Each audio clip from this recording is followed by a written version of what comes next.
కర్ణాటకలో నేను సెటిల్ అయిపోయి అక్కడే స్థిరపడేటువంటి ఒక పరిస్థితులు అక్కడ ఉన్నాయి. అలాంటి పరిస్థితుల్లో దేవుడు నన్ను అక్కడి నుంచి కదిలించాడు. దేన్నైతే నేను ఆధారం చేసుకొని అక్కడ ఉండాలని నేను కోరుకున్నానో ఆ ఆధారాలన్నింటినీ, ఆ ఊతాలన్నింటినీ దేవుడు తొలగించేశాడు. నేను సిఎస్ఐ బ్యాక్గ్రౌండ్, యాక్చువల్గా మేము సిఎస్ఐ చర్చికి వెళ్ళే వాళ్ళము. అయితే ఆ కర్ణాటకకు వెళ్ళిన తర్వాత ఒక కుటుంబము ద్వారా బ్రదరన్ అసెంబ్లీ సంఘానికి వెళ్తూ ఆత్మీయంగా కొద్దిగా దేవునికి దగ్గర కావడానికి అక్కడ ఆ కుటుంబము నాకు సహకరించింది. కొద్దిగా నేను దేవునికి దగ్గరయ్యాను అక్కడ. నేను ఆ ప్రకారంగా దేవునికి దగ్గరైన తర్వాత దేవుడు అక్కడి నుంచి నన్ను కదిలించి పూర్తిగా దేన్నైతే నేను ఆధారం చేసుకొని అక్కడ ఉండకోరి ఉన్నానో ఆ ఆధారాలన్నిటిని పెకలించి వేర్లన్నిటిని తీసివేసి ఏ ఆధారము లేకుండా నన్ను అక్కడి నుంచి తీసి హైదరాబాద్కి తీసుకొని వచ్చాడు. హైదరాబాద్లో నేను 1.5 సంవత్సరం ఉన్నాను. హైదరాబాద్లో నేను ఉన్నప్పుడు మరి పాస్టర్ ప్రభుదాస్ గారు అప్పుడే 1 సంవత్సరం 2 సంవత్సరాల ముందుగా ఆయన మెసేజ్లోనికి వచ్చి మెసేజ్లో ఆయన పరిచర్య చేస్తూ ఉన్నారు. పాస్టర్ ప్రభుదాస్ గారు వారు వాక్య పరిచర్యలోకి రాకముందే నాకు ఆయన మంచి స్నేహితుడు. మేమిద్దరం కూడా సొంత అన్నదమ్ముల వలె మేమిద్దరం మెలిగే వాళ్ళము, కలిసి ఉండేవాళ్ళము. అయితే ఆయన ఒకసారి అంటే ఎప్పటి నుంచో నా దగ్గరికి రావాలి, ఈ వర్తమానాన్ని తెలియపరచాలి అని ఎప్పటి నుంచో ఆయన అనుకున్నాడు. కానీ నేను కర్ణాటకలో ఉన్నప్పటి నుంచి ఆయన అనుకుంటున్నాడు, కానీ అది జరగలేదు. అయితే హైదరాబాద్కి వచ్చిన తర్వాత మరి నేను ఒక 6 నెలల పాటు ఏ సంఘానికి అక్కడ వెళ్ళలేదు. హైదరాబాద్లో 2003లో నేను కర్ణాటకను వదిలిపెట్టి కర్ణాటకలో తుమ్కూరు డిస్టిక్ కునిగల్ అనే ప్రాంతాన్ని వదిలిపెట్టి హైదరాబాద్కి రావడం జరిగింది. 2003 నుంచి మరి ఒక 6 నెలలు ఎక్కడ ఏ సంఘానికి వెళ్ళలేదు. ఒక నిశ్చయిత నేను కలిగి ఉన్నాను. ఏదైనా సంఘానికి వెళితే అది నిజమైన సంఘమై ఉండాలి, అది సత్యమైన సంఘమై ఉండాలి. ఆ సంఘానికి వెళ్ళిన తర్వాత ఇక ఆ సంఘాన్ని ఎటువంటి పరిస్థితుల్లో తిరిగి మార్చకూడనటువంటి సంఘమై ఉండాలి అనేటువంటి ఒక నిశ్చయితతో నేను హృదయంలో కలిగి నేను ఉన్నాను. ప్రియులారా, ఎక్కడ వెళ్ళలేదు. అయితే కొన్ని పరిస్థితులు ఎక్కువగా ఆ ఫెలోషిప్ సహవాసం కొరకు నన్ను ప్రార్థించేలా చేశాయి అక్కడ. అంటే నేను చిన్నగా యాక్సిడెంట్ జరగడం హైదరాబాద్లో, అదే రీతిగా నా కూతురు షైని అప్పుడు 3 సంవత్సరాల పాప, ఆమె అనారోగ్యతకు గురి కావడము, ఇవన్నీ నేను దేవుని సన్నిధికి వెళ్ళకపోవటం వల్ల ఈ పరిస్థితులు నాకు అనుమతించబడ్డాయి అని హృదయంలో నేను గుర్తించి భారంగా 3 దినాలు మేము ప్రార్థించాము. కుటుంబం అంతా భారంగా, నేను నా భార్య ఇద్దరం కలిసి 3 దినాలు ప్రార్థించాము. అయితే పాస్టర్ ప్రభుదాస్ గారు కొన్ని మీటింగ్స్ కొరకు గుంటూరు వెళ్ళారు. గుంటూరుకి వెళ్ళిన తర్వాత ఆయన అక్కడి నుంచి కర్నూలుకు రావడానికి ఒక లారీ, ఆయన చాలా కష్టతరమైన పరిచర్య చేశాడు ఆ కాలంలో. కనీసము బస్సుకు వెళ్ళడానికి ఛార్జీలు లేక ఎక్కడికి వెళ్ళినా ఆయన లారీలో వెళ్ళేవాడు. అలాంటి కష్టతరమైన పరిచర్య ఆయన చేశాడు ప్రియులారా. ఎందుకంటే ఆయన కష్టతరమైన పరిచర్యలో నుంచే ఈరోజు దేవుడు నన్ను బయటికి తీశాడు. నేను ఖచ్చితంగా దాన్ని చెప్పవలసి ఉన్నది ప్రియులారా. దేవునికి మహిమ కలుగును గాక. దేవుడు నాకు ఇచ్చినటువంటి ఆ సంఘ కాపరిని బట్టి నేను ఎల్లప్పుడూ దేవునికి కృతజ్ఞతలు నేను తెలియజేస్తున్నాను. దేవునికి మహిమ కలుగును గాక.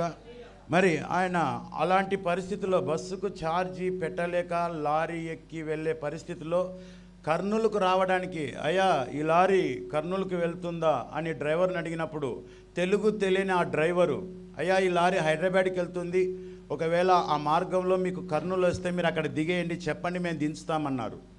అయితే ఆయన హైదరాబాద్ అంటే అది ఖచ్చితంగా కర్నూలు మీద వెళ్తుంది కదా అని అనుకొని ఆ లారీ ఎక్కాడు ఆయన. ఆ విధంగా ఆయన ఆ లారీ ఎక్కి వెళ్తుంటే ఆ లారీ తెలియని దారిలో వెళ్తూ ఉంది. ఎప్పుడు కూడా ఆయన చూడని దారిలో ఆ లారీ వెళ్తూ ఉంది. ఆ ప్రకారంగా వెళ్తున్నప్పుడు మరి కొంత దూరం వెళ్ళాక ఆయనకు అర్థమైపోయింది ఇది కర్నూలుకి వెళ్ళడం లేదని. అయితే వారు చెప్పారు, ఇది హైదరాబాద్కి వెళ్తుందయ్యా, కర్నూలు ఎక్కడుందో మాకు తెలియదు, మధ్యన వస్తే చెప్పు, మేము ఆపుతామన్నారు. అయితే ఆయన ఇది కర్నూలు ఇక్కడ రాదు అని చెప్పేసి అర్థమైన తర్వాత సరే ఆయన కాసేపు ఆలోచన చేసి హైదరాబాద్లో ఆయన నన్ను సంపత్ తమ్ముడు అనేవాడు. ఆయన సంపత్ తమ్ముడు నాడు వారి ఇంటికి వెళ్ళి ఈ వర్తమానాన్ని తెలియజేయాలని ఆయన హృదయంలో అనుకొని ఉదయాన్నే ఆ లారీ 4 గంటలకు దింపితే 5 గంటలకు ఫస్ట్ బస్సు బయలుదేరి వచ్చేంత వరకు కూడా ఆయన బస్ స్టాండ్లో కూర్చొని అక్కడ నుంచి అప్పుడు మొబైల్ ఫోన్స్ లేవు, ఏ విధమైన కమ్యూనికేషన్ లేదు. వాళ్ళు అడ్రస్ పట్టుకొని అక్కడికి రావాల్సిందే. అలాంటి పరిస్థితులు ఆయన సిటీ బస్ ఎక్కి నేరుగా ఉదయాన్నే ఇంటికి వచ్చి డైరెక్ట్గా మేము పడుకున్న మమ్మల్ని ఆయన డోర్ తట్టారు. ప్రియులారా, దేవునికి మహిమ కలుగును గాక. ఆ దినమే మా జీవితము మార్చబడిన దినము. దేవుడు వర్తమానం ద్వారా మమ్మల్ని దర్శించిన దినము. ఆయన సాయంకాలం నేను డ్యూటీకి వెళ్ళొచ్చాను, సాయంకాలం కూర్చొని రాత్రి 12-1 గంట వరకు ఆయన వర్తమానాన్ని వాక్యాన్ని అందించాడు. ప్రియులారా, ఈ చివరి కాల ప్రవక్త గురించి, అదే రీతిగా నిజమైన సత్య బాప్తిజం గురించి ఆయన మొత్తము వివరించినప్పుడు, ఆ లేఖనాల ద్వారా రుజువుపరిచినప్పుడు నిజంగా అది సత్యమని అంగీకరించి వెంటనే ఆ వాక్యాన్ని అంగీకరించి మేము లోబడ్డాము. అయితే బాప్తిజము 2003వ సంవత్సరం డిసెంబర్ 31 సాయంకాలం 7 గంటలకు మేము బాప్తిజం పొందాము, నేను నా భార్య ఒకేసారి. దేవునికి మహిమ కలుగును గాక. అప్పటి నుంచి మరి ఆ క్షణమే ఆ వాక్యాన్ని అంగీకరించిన దినమే ఇక్కడ ఈ వాక్య సహవాసం కలిగిన సంఘము ఏదైనా ఉన్నదా అని వెతికినప్పుడు మాకు చాలా దగ్గరలోనే ఆ వర్తమాన సంఘము అక్కడ ఉన్నట్టుగా మేము కనుగొన్నాం. అక్కడ పాస్టర్ దినకరన్ ఆయన housing board colony, Moula Ali housing board కాలనీలో ఆయన పరిచర్య చేస్తూ ఉన్నారు. అక్కడ ఆ పక్షిరాజు బొమ్మ చూసినప్పుడు, అంటే ఆయనకు కూడా గుర్తులేదు, ఇక్కడ ఎక్కడో ఉంది, నేను వచ్చాను ఇక్కడికి అన్నాడు. మేము బండి మీద వెళ్తున్నప్పుడు అనుకోకుండా ఆ పక్షిరాజు కనపడి ఇదే ఆ చర్చ్ అన్నాడు. అక్కడ ఆపి ఎంక్వైరీ చేస్తే లేదండి, ఇది వాళ్ళు ఇచ్చేసి ఎక్కడికో వెళ్ళిపోయారన్నారు. తిరిగి మేము ఆయన కొరకు కనుక్కోవడానికి వెళ్ళినప్పుడు అక్కడే ఇంకొంచెం దగ్గరలో ఆయన ఇంకొకటి రెంటెడ్ హౌస్ తీసుకొని అక్కడ పరిచర్య చేస్తున్నారు. అయితే అక్కడికి నేను చాలా తక్కువ కాలం అక్కడికి వెళ్ళాను. అయితే ఉన్నంత కాలము అక్కడ ప్రతి ఆదివారము, ఇంకా బాప్సం పొందలేదు నేను, అయినప్పటికీ సంఘానికి వెళ్ళడం ప్రారంభించాను. వెళ్ళినటువంటి ఆ సహవాసాన్ని విడిచిపెట్టకుండా ఆ సహవాసంలో దేవుడు నన్ను నడిపించాడు. దేవుడికి మహిమ కలుగును గాక. హల్లెలూయా. అయితే ఆశపడిన ప్రాణాన్ని తృప్తిపరిచే దేవుడు, ఏ నిశ్చయితతో ప్రభువా నేను ఏ సహవాసానికైతే వెళ్తానో ఆ సహవాసం ద్వారా నేను నీలో స్థిరపరచబడాలి, ఇక్కడికి అక్కడికి ఎగిరే విధంగా ఉండకూడదని ఒక నిశ్చయితతో ప్రార్థించినప్పుడు నిజంగా ఈ చివరి కాల వర్తమానాన్ని దేవుడు నాకు ఇచ్చాడు. ప్రియులారా, దేవునికి మహిమ కలుగును గాక. వర్తమానాన్ని నేను వెదకలేదు, కానీ వర్తమానము నన్ను వెదక్కుంటూ వచ్చింది. దేవునికి మహిమ కలుగును గాక. హల్లెలూయా, హల్లెలూయా. నిజంగా పాస్టర్ ప్రభుదాస్ గారు నన్ను వర్తమానంలో నడిపించినటువంటి నా ఆత్మీయ తండ్రి, ఆత్మీయ సహోదరుడు.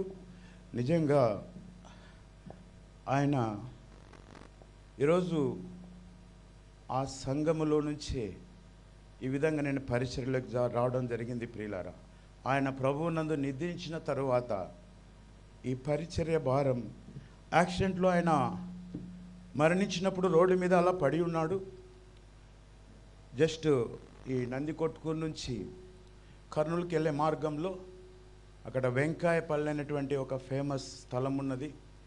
అక్కడ బైక్ మీద వెళ్తూ ఆ బైకును యాక్సిడెంట్, అంటే లారీ గుద్ది, వెనక నుంచి వచ్చే లారీ గుద్ది ఆయన తమ్ముడు ఏ చిన్న దెబ్బలతో బ్రతికాడు, కానీ ఆయన పూర్తిగా స్పాట్లో అక్కడే ప్రాణం వదిలిపెట్టాడు.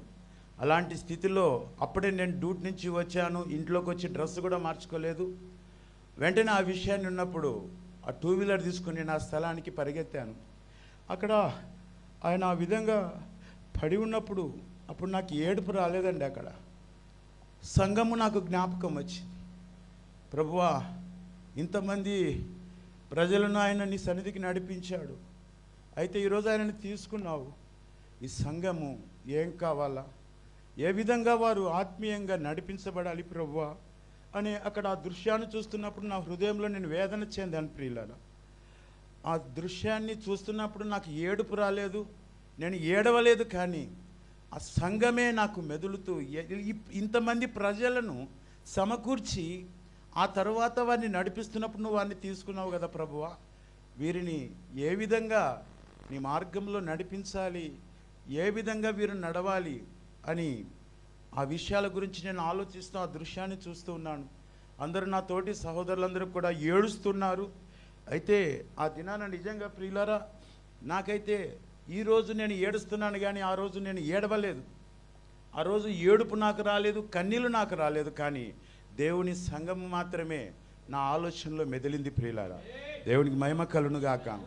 అయితే ఆ తర్వాత దేవుని చిత్త ప్రకారంగా మరి ఆయన కర్నూలులో మరి నందికొట్కూరులో 2 స్థలాల్లో కూడా ఆయన పరిచర్య చేసేవాడు. కర్నూలులో ఉదయము ఆరాధన ముగుసుకొని సాయంత్రం వచ్చి ఇక్కడ నందికొట్కూరులో ఆరాధన జరిగించేవారు.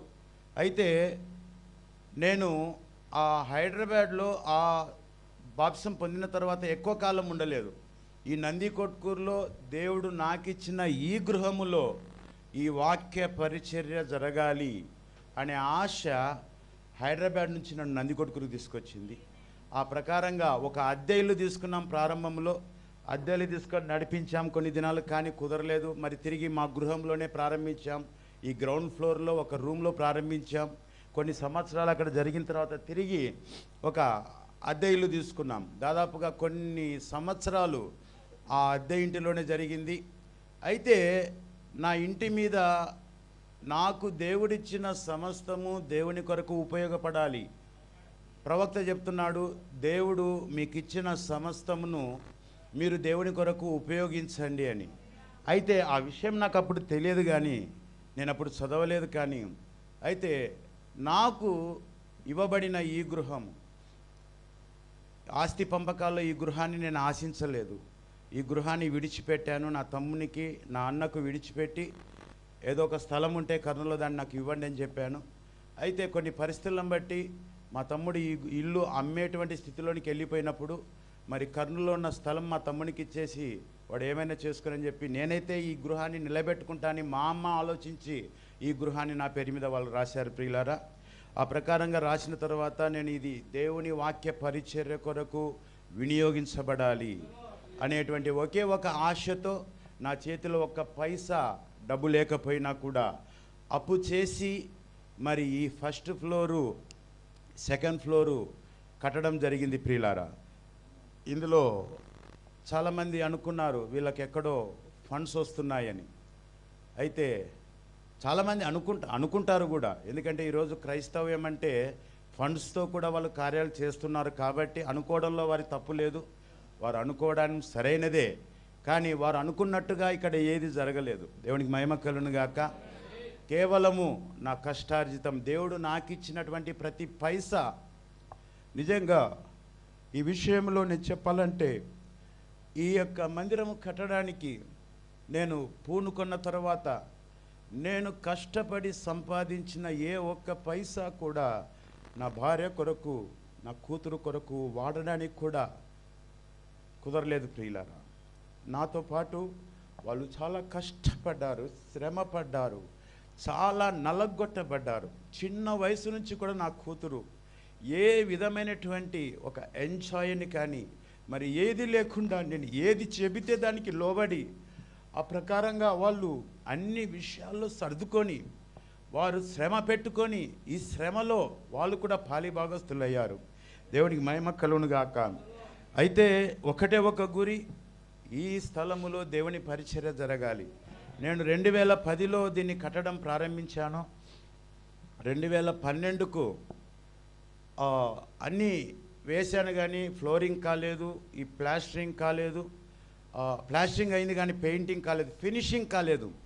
అయితే చాలా సంవత్సరాలు ఇక్కడ పాస్టర్ ప్రభుదాస్ గారు పరిచర్య చేయాలని నేను 2010లో ప్రారంభించినటువంటి ఈ యొక్క పని ఆయన ద్వారానే ఈ పరిచర్య ఇక్కడ ప్రారంభించబడాలి అని నేను ఆశపడ్డాను. ఈ విషయంలో నా సొంత తమ్ముడు, సొంత అన్న కలగజేసుకొని, నువ్వు ఇంత కష్టపడి కట్టిస్తున్నావు, నువ్వే పరిచర్య చేయొచ్చు కదా అని నన్ను అన్నారు. అది నేను కాదు, నేను పరిచర్య చేయడం కోసం కాదు ఇది కట్టుతున్నది. ఇది నన్ను ఆత్మీయంగా నడిపించిన సంఘ కాపరి ఇక్కడ పరిచర్య చేస్తాడు అని నేను అప్పుడు చెప్పాను ప్రియులారా. అయితే ఇది అప్పుడు కట్టబడినది పాస్టర్ ప్రభుదాస్ గారు ఉన్నప్పుడు ఇది ప్రారంభించడానికి, దీన్ని దేవునికి సమర్పించడానికి కుదరలేదు. కొన్ని ప్రయత్నాలు కొన్నిసార్లు చేశాం, కానీ ఆ ప్రయత్నాలు కూడా నెరవేర్చబడలేదు. అయితే మేము కేవలం ఆ అద్దె గృహంలోనే ఆరాధిస్తూ ఉన్నాము. అయితే ఈ స్థలము ఊరికే అలా ఉంచబడింది. ఆ సెమీ ఫినిష్డ్ అంటే కొద్దిగా పూర్తయి కొద్దిగా పూర్తి కాకుండా అలాగే ఉండింది. అలా ఉంటూ ఈ కరోనా అయితే నాకు వేదన, ప్రభువా ఇంత కష్టపడి ప్రేరణ ద్వారా కట్టించినటువంటి ఇది ఇలానే ఉంటుందా, ఏంటి నీ చిత్తం ప్రభువా, ఈ ప్రయాస వ్యర్థమా అన్నటువంటి కొన్ని సందర్భాల్లో నేను దేవుని అడగడం జరిగింది. అయితే అనుకోని విధంగా కరోనా అనేటువంటి పెద్ద సమస్య ఈ యొక్క ప్రపంచాన్ని కదిలించినటువంటి సందర్భంలో మరి ఆ కరోనా సమయంలో మరి సంఘాలలో ఎవరు కూడా కూడుకోకూడదని కొంతకాలము వారు నిషేధించి, సంఘాలలో ఏ ఒక్కరు కూడా కూడుకోకుండా వారు ఆ ఆజ్ఞలు జారీ చేసినప్పుడు ఆన్లైన్లో ఆరాధించడం జరిగింది. ఆ తర్వాత వాళ్ళు కొన్ని సడలింపులతో మీరు ఆరాధించుకోవచ్చు, కానీ అందరూ కూడా 1 మీటరు దూరంలో కూర్చొని ఆరాధించాలనేటువంటి ఆ సడలింపులతో వారు ఒక నిర్ణయాన్ని తీసుకొని వచ్చినప్పుడు ప్రభుత్వం వారు, అప్పుడు మేము తీసుకున్నటువంటి ఆ అద్దె గది అది ఏమాత్రము కూడా ఆ విధంగా కూర్చోడానికి సరిపోయేది కాదు. అది 2 రూములు ఉంటే ఇక్కడ రూమ్లో కొంతమంది, అక్కడ రూమ్లో కొంతమంది కూర్చునేవారు. అయితే నేను సంఘంలో ఉన్నటువంటి కొందరితో నేను ఆలోచన చేశాను, ఇది ఆరాధించడానికి సిద్ధంగా ఈ స్థలం ఉన్నది, సంఘానికి మీకు అంగీకారం అయితే ఇక్కడ ఆరాధిద్దాం, ఒకవేళ అంగీకారం లేకపోతే ఏ చెట్టు కిందనే వెళ్ళి ఆరాధిద్దాం అని నేను చెప్పాను ప్రియులారా. ఎందుకంటే ఖచ్చితంగా ఈ స్థలంలో మనం ఆరాధన ప్రారంభిద్దాము అని నేను ఒత్తిడి తీసుకురాలేదు. ఎందుకంటే ఒక సంఘ కాపరిగా ఆత్మతో సత్యముతో దేవుని ప్రజలు దేవుని ఆరాధించాలంటే ప్రతి ఒక్కరి హృదయాల్లో సమాధానం ఉండాలి. అక్కడ దేవునికి మహిమ కలుగును గాక. ఒకరు అంగీకరించి ఒకరు అంగీకరించకుండా అక్కడ ఆరాధన చేసినట్లయితే అక్కడ ఏకాత్మ పని చేయదు. కాబట్టి సంఘంలో ఉన్న కొందరు పెద్దలతో నేను అంటే చాలా కాలముగా నాతో కూడా ఉన్నటువంటి సహోదరులతో నేను ఆ విషయాన్ని చర్చించినప్పుడు వారు, మీరు ప్రార్థన చేయండి, ఆలోచించండి, నేను ఎక్కడైనా ఆరాధించడానికి సిద్ధమే. అయితే దేవుడు ఈ స్థలంలో మనం ఆరాధించడానికి మరి ఏమీ ఫినిష్ చేయకుండానే ఇక్కడ ప్రారంభించడానికి నాకైతే అభ్యంతరం లేదు. ఈ పై స్థలము మీరు నమ్మినా నమ్మకపోయినా నేను ఇది దేవుని కొరకే నేను ప్రతిష్ఠించాను. నా హృదయంలో ఆ కార్యం ఎప్పుడో జరిగిపోయింది, దీన్ని నా వ్యక్తిగత కార్యంలో కొరకు నేను వాడను అని చాలా కండిషన్గా నేను చెప్పాను. అలాంటప్పుడు మరి వారు ఆలోచన చేసుకొని మరి సరే ఇక్కడ ప్రారంభిద్దాం. నేను చెప్పాను, నా తదనంతరం కూడా నా భార్యకు కానీ నా పిల్లలకు కానీ ఈ పైనున్నటువంటి ఈ పోర్షన్తో ఏ విధమైన సంబంధం లేదు, నా రక్త సంబంధికులకు కానీ ఏ విధమైన సంబంధం లేదు అని నేను మరి సంఘంతో కూడా చెప్పాను ప్రియులారా. అప్పుడు వారందరూ కూడా అంగీకరించినప్పుడు మొట్టమొదటిగా అది జూన్ నెలనో జూలై నెలనో నేను ఆ డేట్ రాసి ఉంచుకోలేదు. చాలామంది యానివర్సరీలు చేస్తూ ఉంటారు. అయితే ఆ డేట్ కూడా నేను యానివర్సరీలు మరి ఎప్పుడు జ్ఞాపకం ఉంచుకొని చేయడానికి కూడా నేను దాన్ని జ్ఞాపకం ఉంచుకోలేదు ప్రియులారా. అయితే ఆ దినాన సంఘము మేమంతా కలిసి సంఘస్థులము మరి లేఖనము చదివి ఈ స్థలాన్ని యేసు క్రీస్తు నామములో మేము ప్రతిష్ఠించడం జరిగింది. దేవునికి మహిమ కలుగును గాక. హల్లెలూయా, హల్లెలూయా. ఆ విధంగా ప్రదర్శించిన తర్వాత మరి సంఘానికి వస్తున్నటువంటి విశ్వాసులకు బాత్రూమ్స్ చాలా ప్రాబ్లం ఉన్నాయని చెప్పేసి అప్పుడు ఆ బాత్రూమ్స్ ఈ ఫినిషింగ్ అంతా చేయాలని మరి 1 సంవత్సరం తర్వాత మళ్ళీ వాటన్నిటినీ మరి పూర్తి చేసి మరి అందులో ఆరాధిస్తూ ఉన్నాము. అయితే దీని బయటి వెలుపలి ఏదైతే ఉందో ఆ ఎలివేషన్ కావచ్చు, అదంతా కూడా ఎప్పుడు నేను కట్టి ముగించాను అప్పటి నుంచి దాదాపుగా 13 సంవత్సరాలు పెయింటింగ్ కొట్టకుండా ఏదైతే కట్టబడిందో అదంతా ఊడి రాలిపోయే పరిస్థితిలోనికి వచ్చింది. 13 సంవత్సరాలు పెయింటే కొట్టబడలేదు. బయట లోపల చూస్తే చాలా బాగా ఉంది, అంతా చాలా చక్కగా ఉంది, కానీ బయట చూస్తే చాలా భయంకరంగా ఉంది. ఒక విధంగా చెప్పాలంటే ఈ వీధి అంతటికి ఈ ఇల్లు ఒక దిష్టి బొమ్మలా ఉంది బయట. దేవుడికి మహిమ కలుగును గాక. హల్లెలూయా. అంటే చూసే వాళ్ళందరూ అంతా బాగున్నాయి, ఇక్కడ ఈ ఇల్లేంటి ఇంత పెద్ద కట్టారు, ఒక దిష్టి బొమ్మలా ఉంది అని అనుకొని కూడా ఉండవచ్చు. ఎందుకంటే ఆ విధంగా ఉంది ఇది. అంటే పడిపోయి రాలిపోతున్నాయి. ఒక్కొక్కసారి వర్షం పడినప్పుడు పైనుంచి ఆ పెంకులు కావచ్చు, సిమెంట్ కావచ్చు, ఊడి రాలిపడినటువంటి సందర్భాలు కూడా ఉన్నాయి. అక్కడ చుట్టూ ఉన్న వాళ్ళు దేవుని మహా గొప్ప కృపని బట్టి ఏ ఒక్కరికి ఏ చిన్న హాని జరగకుండా మరి దేవుడు కాపాడాడు. ప్రియులారా, దేవుని నామానికి అవమానం కలగకుండా దేవుడు కాపాడాడు. అయితే దీన్ని కూడా పూర్తి చేయాలి అనే ఒక ఆలోచనతో దేవుని కృపను, దేవుని కనికరాన్ని కోరినప్పుడు నేను ప్రార్థన చేశాను, ప్రభువా నాతో అయితే కాదు ఇంత భారాన్ని చేయడానికి, అయితే దీనిని సరిగా చేసేటువంటి ఆ పనివాన్ని నువ్వు నాకు దయచేయ ప్రభు అని ప్రార్థన చేస్తూ ఉన్నాను. అంటే ఆ ఎలివేషన్ అంతా పడగొట్టి తిరిగి దాన్ని రిపేర్ చేయాలంటే అది లక్షలతో కూడిన ఖర్చు అయి ఉన్నది. అయితే అలాంటి సందర్భంలో అనుకోని విధంగా మరి ఈ చర్చి బిలీవరు, నేను వేరే వారిని మాట్లాడాను, పనికి ఆల్రెడీ వాళ్ళు వచ్చి పని చూసిపోయారు. ఆ మరుసటి రోజు వచ్చి వాళ్ళు పని ప్రారంభించాలి. అయితే ఆ పైన పడగొట్టే పని వాళ్ళు ఏమన్నారంటే, ఇది మేము పడగొడితే మీకు కూలీలు ఎక్కువ అవుతాయి, డబ్బు ఎక్కువ ఖర్చు వస్తుంది, కాబట్టి మీరు ఎవరికైనా కూలిచ్చి తక్కువ కూలిచ్చి పడగొట్టండి, పైన ఉన్నదాన్ని అంతా, అది మీకు డబ్బు తక్కువ అవుతుందని చెప్పినప్పుడు దాన్ని పడగొట్టడానికి నేను మరి ఈ సంఘంలో ఉన్నటువంటి విశ్వాసికి హానోక్ సోదరిని చెప్పినప్పుడు కలాం అనేటువంటి ఒక వ్యక్తిని ఇక్కడికి తీసుకొని వచ్చాడు. ఆయన మొత్తం చూసి ఇది పడగొట్టి మేమే కడదామంటే, అయ్యా మీరు పడగొట్టి కట్టడానికి కాదు, కేవలం దీన్ని పడగొట్టాలి, కట్టడానికి వేరే వారిని మేము మాట్లాడామన్నప్పుడు, అవునా సార్ పర్వాలేదులేండి, ఒకవేళ మాకు ఇస్తే మేము కడతాం, వాళ్ళని అడగండి, లేకపోతే మేము పడగొట్టిపోతాం, ఏం ప్రాబ్లం లేదన్నారు. అయితే సంఘంలో కొందరు ఆలోచన చేసి చెప్పారు నాకు, వీళ్ళు చాలా యవనస్తులు, ఖచ్చితంగా వీళ్ళైతే త్వరగా చేసి ముగిస్తారు ఈ పనిని అని మాకు ప్రేరణ కలుగుతూ ఉందని ఇక్కడ మరి సంఘంలో సహోదరుడు యోసేపు గారు మరి అదే రీతిగా ఆయన చెప్పాడు నాకు. ఆయన చెప్పినప్పుడు నేను ఆలోచన చేశాను. ఆలోచన చేస్తున్నప్పుడు వారు వస్తే చేస్తామన్నప్పటికీ కూడా నా హృదయంలో ఎక్కడో కొద్దిగా సమాధానం లేకుండా ఉండింది. అయితే నేను అడిగాను ప్రభువును, ప్రభువా ఎవరు చేయాలి పని నువ్వే నిర్ణయించు, ఒకవేళ ఈ పని ఈ వచ్చినటువంటి ఈ కలాం వారు చేయాలి అంటే అక్కడున్న వ్యక్తి సంతోషముతో ఆ పని ఆయన వదులుకోవడానికి, సమాధానంతో ఒప్పుకోవడానికి నువ్వు సహాయం చేయ ప్రభా, ఏదేమైనప్పటికీ నీవే నిర్ణయించి దాన్ని నువ్వు చేయాలి ప్రభా అని దేవుని అడిగినప్పుడు, నేను ఈ పని గురించి మరి నేను ఎవరితో అయితే ముందుగానే మాట్లాడానో వారికి నేను ఫోన్ చేసి మాట్లాడాను, అయ్యా మీరు పని చేస్తామని ఒప్పుకున్నారు, మంచిది, అయితే మీరు చెప్పిన ప్రకారంగా పైది పడగొట్టడానికి నేను వేరే వారిని పిలిచినప్పుడు వారు వచ్చి పడగొడతాము, ఒకవేళ వీలైతే వారిని అడగండి, మేమే ఈ పని అంతా చేస్తామని అన్నారు, మీకు అంగీకారం అయితే సంతోషంతో మీరు ఒప్పుకుంటే ఈ పని నేను వాళ్ళకి ఇవ్వచ్చునా అని నేను అడిగాను వారిని.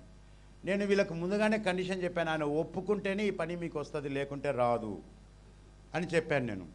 ఆ విధంగా చెప్పి నేను అడిగినప్పుడు ఆయన సంతోషంగా పర్వాలేదండి, మీరు ఎవరికైనా చేయించండి పర్వాలేదు, దాంట్లో మాకేం బాధ లేదు, ఇబ్బంది లేదు అని ఆయన చెప్పాడు. చెప్పినప్పుడు నేను వెంటనే వీళ్ళతో మాట్లాడి దాదాపుగా ప్రియులారా, నేను నిజంగా నేను ఆహ్వానించాను వారిని ఇక్కడికి రావడానికి. ఈరోజు వాళ్ళు ఒకవేళ వచ్చి ఉన్నారేమో, కింద ఉండవచ్చు, ఒకవేళ రాకుండా పోయినా ఉండవచ్చు. అయితే యథార్థంగా నేను చెప్పాలి, 65,000కు ఈ పని మొత్తం బయట ఒప్పుకోవడం జరిగింది. ఆ 65,000 కరెక్ట్గా వాళ్ళ కూలి మాత్రమే అవుతుందని నాకు తెలుసు, ఎక్కువ లాభం వారికి రాదని కూడా నాకు తెలుసు. అయితే 65,000కైతే ఈ పని నేను చేయిస్తాను, ఇది నేను దేవుని కొరకు చేయిస్తున్న పని అని చెప్పి వారితో చెప్పినప్పుడు వారు కూడా చాలా సంతోషంగా ఆ పని ఒప్పుకున్నారు.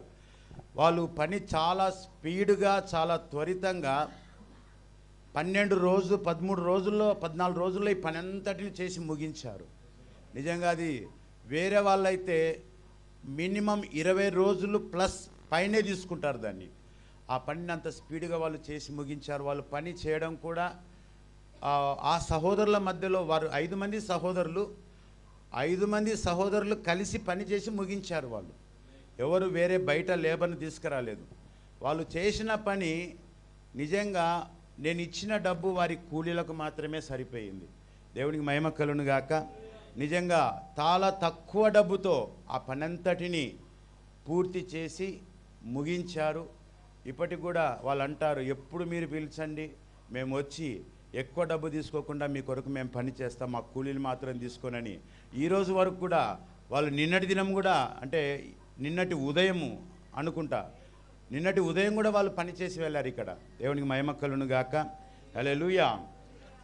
ఆ రీతిగా ముగించిన తరువాత అంటే ఒక ఆలోచన, దీన్ని ప్రతిష్ఠించాం మనము. అయితే ఇప్పుడు మొత్తం అంతా ఇది రెనోవేషన్ జరిగింది, అంటే పునరుద్ధరించబడింది. పడిపోయిన స్థితిలో నుంచి ఇది కట్టించబడింది. కాబట్టి దీన్ని మరొకసారి పునఃప్రతిష్ఠ చేస్తే అది చాలా బాగుంటుంది. అప్పుడు ఎక్కడి నుంచి దైవజనులు లేరు, కేవలము మేము మా సంఘము మాత్రమే ప్రతిష్ఠించాము. అయితే కొంతమంది దైవజనుల మధ్యలో వారి సముఖముతో మరి దేవుని సన్నిధిలో మరొకసారి ఈ పైనున్నటువంటి స్థలాన్ని దేవుని కొరకు పునఃప్రతిష్ఠించాలి అనే ఆలోచనతో ఈ యొక్క దినము ముందుగా నిర్ణయించబడింది. నిజంగా చెబుతున్నాను, ఈ పని మొత్తం ఏదైతే జరిగిందో అవుట్ సైడ్ రిపేరు, పెయింటింగ్ అంతా కూడా కేవలం ఒకే ఒక వారం దినంలో చేసి ముగించడం జరిగింది. పెయింటింగు, ఎలక్ట్రికల్ పని, టైల్స్ పని ఇవన్నీ కూడా 7 దినాల్లో చేసి ముగించడం జరిగింది. దేవునికి మహిమ కలుగును గాక. హల్లెలూయా. ఇది నిజంగా, ఎందుకంటే ఆ పోస్టర్లో ఒక లేఖనం పెట్టాం మేము. ఆ లేఖనం ఏంటంటే, మోషే గుడారమును చేసి ముగించిన తరువాత దానిని ప్రతిష్ఠ చేసెను, పనంతటిని ముగించి ప్రతిష్ఠ చేసానని చెప్పేసి అక్కడ లేఖనం చెప్పబడతా ఉంది. ఆ లేఖనాన్ని పోస్టర్లో వేయడం జరిగింది. ఆ పనులు చూస్తే పెండింగ్ పడేటట్టుగా కనబడుతూ ఉన్నాయి. అయితే ప్రభువా, లేఖనం అయితే మేము వేసాము అక్కడ, ఇది ముగించబడితేనే పునఃప్రతిష్ఠ చేయబడుతుంది, ముగించేవాడవు నీవే, మేము కాదు ప్రభువా అని చెప్పి మేము దేవుడిని అడిగినప్పుడు పనులన్నీ కూడా ముగించడానికి దేవుడు కృప చూపి ఉన్నాడు. ప్రియులారా, దేవునికి మహిమ కలుగును గాక. ఆ ప్రకారంగా మరి ఇక్కడ ఈ దినాన ఈ పునఃప్రతిష్ఠ కార్యక్రమంలో మనం ఇక్కడ ఉన్నాం. ప్రియులారా, దేవుని మహా గొప్ప కృప, దేవుని యొక్క కనికరము, దేవుని దయ, దేవుని జాలి ఈరోజు మన పట్ల చూపి ఉన్నాడు. ప్రియులారా, మా పట్ల దేవుడు చూపి ఉన్నాడు. నిజంగా అనేక మంది దైవజనులు వారు భౌతికంగా శ్రమ తీసుకొని దైవిక ప్రేమ చేత మన మధ్యలోనికి వచ్చి ఉన్నారు. నిజంగా సొంత అంటే భౌతిక సంబంధమైన రక్త సంబంధీకులను మమ్మల్ని పిలవలేదు, ఒక్కసారి పిలిచినారు, మళ్ళీ ఇంకోసారి పిలవలేదు, మళ్ళీ జ్ఞాపకం చేయలేదు అని అలిగి రారు వాళ్ళు. అర్థమవుతుందండి? అంటే భౌతిక సంబంధమైన రక్త సంబంధాలు అండి. వాళ్ళని పిలిచారు, మమ్మల్ని ఊకే వాళ్ళతో పిలిపించారు అని అనుకుంటారు. ఈరోజు నేను పాస్టర్ జాన్ కోలా గారికి చెప్పి వారిని పిలుచుకురండి అంటే నేను డైరెక్ట్గా వారిని పిలవకపోయినా వాళ్ళు వచ్చారు. పాస్టర్ దానం గారు, పాస్టర్ విలియం పాల్ గారు. ఇది దైవిక ప్రేమలో ఉన్నటువంటి మాధుర్యత, దైవిక ప్రేమలో ఉన్నటువంటి గొప్పతనం. దేవునికి మహిమ కలుగును గాక. హల్లెలూయా, హల్లెలూయా. అదే రీతిగా పాస్టర్ జాన్ పీటర్ గారికి ఫోన్ చేసి నేను చెప్పాను, డేవిడ్ రాజు గారిని కూడా తీసుకురండి, ఆయన నంబర్ నా దగ్గర లేదు డైరెక్ట్గా చెప్పడానికి అని చెప్పినప్పుడు ఆయన చెబితే ఆయన భార్యతో ఆయన మన మధ్యలోనికి వచ్చాడు. దేవునికి మహిమ కలుగును గాక. నేను 100% నమ్ముతాను, ఫిలియో ప్రేమ కంటే అగాపే ప్రేమ గొప్పది. దేవునికి మహిమ కలుగును గాక. హల్లెలూయా, హల్లెలూయా. భౌతిక సంబంధమైన ప్రేమ కంటే దైవిక ప్రేమ గొప్పది. దైవిక ప్రేమ అనగా ఏదో కాదు కానీ దేవుడే దైవిక ప్రేమ ఉన్నాడు. దేవునికి మహిమ కలుగును గాక. హల్లెలూయా. నేను శరీర సంబంధమైన రక్త సంబంధుల కంటే కూడా, ఒకవేళ మా వదిన వాళ్ళు బాధపడొచ్చేమో ఈ మాట వింటే, అయినప్పటికీ నేను దేవుని సముఖములో నేను సత్యమునే చెప్పాలి. దేవునికి మహిమ కలుగును గాక. నేను భౌతిక వారు నన్ను చాలా బాగా ప్రేమిస్తారండి, వాళ్ళకు నేనంటే చాలా ప్రేమ. అయితే అది దైవిక ప్రేమ కాదు. ఫిలియో ప్రేమ, ఈ భౌతిక సంబంధమైన ప్రేమ. వాళ్ళ చెల్లెలని వారు ప్రేమించడం ద్వారా వారికి నా మీద కలిగిన ప్రేమ అది. దేవునికి మహిమ కలుగును గాక. హల్లెలూయా, హల్లెలూయా, హల్లెలూయా. అయితే హృదయపూర్వకంగా నేను కోరుతున్నాను ఈ దైవిక ప్రేమలోనికి వారు రావాలని. దేవునికి మహిమ కలుగును గాక. హల్లెలూయా. కాబట్టి ప్రియులారా, వారికి ఈ మాట కొద్దిగా బాధ కలిగిస్తుంది. నేను వారిని ప్రేమిస్తున్నా, వారిని ప్రేమించడం లేదని కాదు, వారిని నిజంగా ప్రేమిస్తున్నా, హృదయపూర్వకంగా ప్రేమిస్తున్నా. నేను ఎన్నోసార్లు వాళ్ళు ఎన్నో అకేషన్లకు పిలిస్తే కూడా నేను వెళ్ళలేదండి.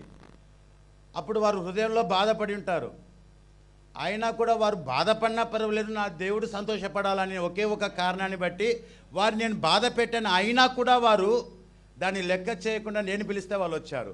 నేను పిలవలేదు వారిని, నా భార్య పిలిస్తే వాళ్ళు వచ్చారు. ఆయన పిలవాలి కదా మమ్మల్ని అనుకోలేదు వాళ్ళు. దేవునికి మహిమ కలుగును గాక. హల్లెలూయా, హల్లెలూయా. కాబట్టి ప్రియులారా, భౌతిక సంబంధమైన రక్త సంబంధము కంటే దేవుని రక్తము చేత కడగబడిన రక్త సంబంధానికే నాలో ఊపిరి ఉన్నంత వరకు, నా తుది శ్వాస వరకు ఉన్నతమైన స్థానంను నేను ఇస్తాను ప్రియులారా. దేవునికి మహిమ కలుగును గాక. హల్లెలూయా, హల్లెలూయా, హల్లెలూయా. అది శాశ్వతమైనది, అది నిత్యమైనది. చూడండి ప్రియులారా, నన్ను ప్రేమిస్తున్నారు నా వదినలు, నా భార్య వాళ్ళ అక్కలు. వారు ఈ వర్తమానాన్ని అంగీకరిస్తే పరలోకంలో మనతో కూడా వాళ్ళు ఉంటారు. ఒకవేళ అంగీకరించలేదనుకోండి, అంగీకరించడమా అంగీకరించకపోవడం అనేది దేవునికి సంబంధించింది.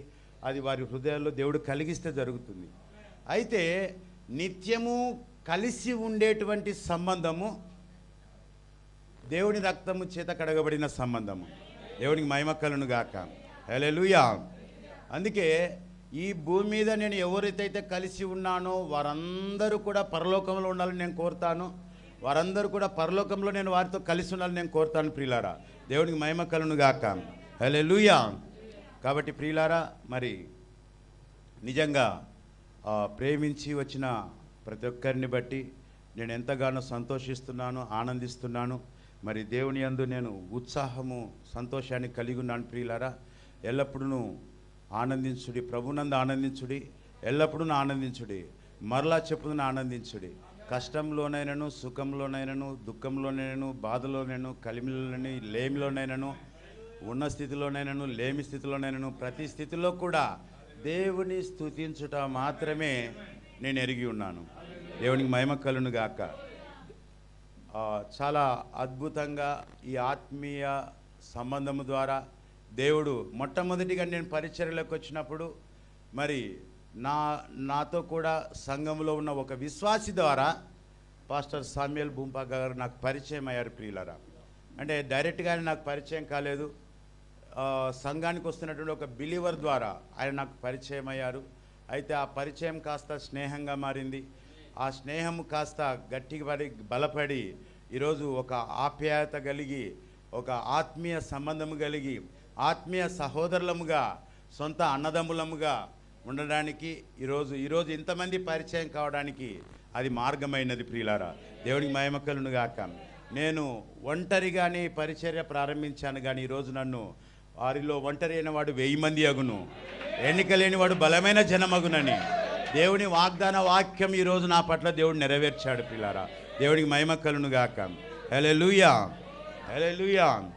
నిజంగా దేవుని మార్గం అనేది సుఖమైన పూల పాన్పు కాదన్నది సత్యము.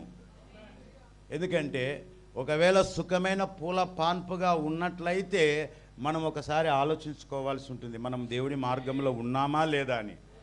నిజంగా ప్రియులారా, నేను పుట్టినది మొదలుకొని నాకు గుర్తొచ్చినప్పటి నుంచి మా నాన్నగారు ఏ రోజు కూడా అదేదో స్టోర్ బియ్యం అంటునేవాళ్ళు, తెలుసా అండి? మీకు అందరికీ తెలుసా స్టోర్ బియ్యం అనేది? ఏ రోజు కూడా వాటిని కూడా మేము చూడలేదు. నేను పెళ్ళయ్యేంత వరకు నేను చూడలేదు. పెళ్ళైన తర్వాత ఈ వాక్య వర్తమానంలోకి వచ్చేంత వరకు కూడా మా ఇంట్లో వాటిని చేయడం నేను చూడలేదు.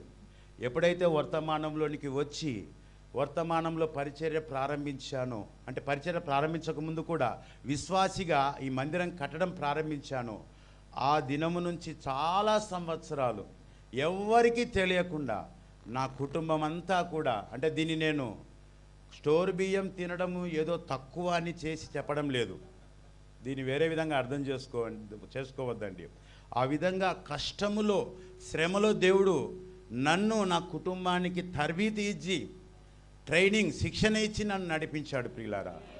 నేను నిజంగా చాలాసార్లు నేను బాధపడుతుంటాను. నన్ను నా తండ్రి ఏ రోజు స్టోర్ బియ్యం పెట్టకుండా చాలా మంచి నాణ్యమైన బియ్యంతో నన్ను పోషించాడు. కానీ ఈరోజు నేను ఇంత మంచి ఉద్యోగం సంపాదిస్తున్నా కూడా నా కూతురు నేను ఏ రోజు కూడా మంచి ఆహారంతో నేను నా భార్యను కానీ నా కూతురును కానీ నేను పోషించలేదే అనేటువంటి బాధ నాకు అప్పుడప్పుడు కలుగుతుంటుంది. అయితే దేవుడు నన్ను బలపరుస్తుంటాడు. నీ శ్రమను, నీ దరిద్రతను నేను ఎరుగుదును, అయినను నువ్వు ధనవంతుడవే. ప్రకటన గ్రంథంలో రాయబడిన లేఖనము, నీ శ్రమయు నీ యొక్క దరిద్రతయు నేను ఎరుగుదును, అయినను నువ్వు ధనవంతుడవే. దేవునికి మహిమ కలుగును గాక. ఎందుకంటే దేవుడు మాట్లాడుతున్నాడు ఆయన వధువుతో. నీ శ్రమ తెలుసు, నీ దరిద్రత తెలుసు, అయినా నువ్వు ధనవంతుడవే అంటున్నాడు. దేవునికి మహిమ కలుగును గాక. కాబట్టి ఆ మాట నన్ను ఆదరించింది. నా శ్రమలో వారి పాలిభాగస్తులు అయినప్పటికీ కూడా మేము ఐశ్వర్యవంతులమే. దేవునికి మహిమ కలుగును గాక. హల్లెలూయా, హల్లెలూయా. ఆ ప్రకారంగా ఈ పరిచర్య 2016లో, అంటే 2016 జనవరి 12 మా సంఘ కాపరి పాస్టర్ ప్రభుదాస్ గారు నిద్రించిన తరువాత మరి నంది కొట్కూరులో నేను ఈ పరిచర్య ఆయన తదనంతరము ప్రారంభించడం జరిగింది. ఆ ప్రకారంగా కొనసాగుతూ ఈరోజు మీ ఎదుట నేను ఈ సాక్ష్యాన్ని పంచుకునే విధంగా ఈ దినాన దేవుడు నన్ను ఇక్కడ నిలబెట్టి ఉన్నాడు ప్రియులారా. అందుని బట్టి నేను కృతజ్ఞత తెలియజేస్తున్నాను. దేవునికి మహిమ కలుగును గాక. అయితే ఈ పునఃప్రతిష్ఠ కార్యక్రమంలో భాగంగా మరి ఇక్కడ ఉన్నటువంటి దైవజనులలో కొందరు ఈ పునఃప్రతిష్ఠ, ఈ సంఘం యొక్క పునఃప్రతిష్ఠ కొరకు మరి ఇక్కడికి వచ్చి వారు ప్రార్థించి, వారి ప్రార్థన ద్వారా ఈ యొక్క సెకండ్ ఫ్లోర్లో ఉన్నటువంటి ఆవరణం అంతటిని దేవుని యొక్క పరిచర్యకు వారు పునఃప్రతిష్ఠించాలని నేను ప్రభు పేరిట కోరుచున్నాను ప్రియులారా. మొదటిగా మన మధ్యలో ఉన్నటువంటి పాస్టర్ తిలక్ అబ్రహాం గారు వచ్చి మరి ఈ మందిర పునఃప్రతిష్ఠ కొరకు ప్రార్థించాలని నేను ప్రభు పేరిట కోరుచున్నాను. Brother, please come forward and please pray for the rededication of this tabernacle.